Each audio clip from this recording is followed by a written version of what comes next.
doole daal moo mën dëgg déglu histoire bi rek dina comprendre yi tax dafa amoon benn mbote bu doon naan ci benn dex ab tëll bu toog ay fan lekkul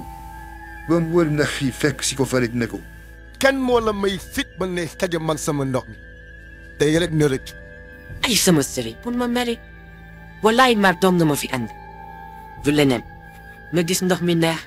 waaye war na borom bi ni jublu ma si fede man dan kay xaja man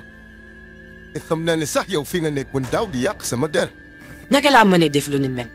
ndax jamono jooju man tuddooguma ci ndam pala toonu ko léegi de mu doon yow kon di sa mag mag aw ma mag di kon kenn ci say mbokk yi la ndax da ngeen ma teg bët yow ak seeni sàmm ki fekk wax nañ ma ko te foog ma fay ca noonu la ko tëll ba yanoo yóbbu ko ca àll ba daal di koy rey lekk ko te xaarul sax ñu àtte leen doole daal moo mun dëgg waaye dëgg muy mucc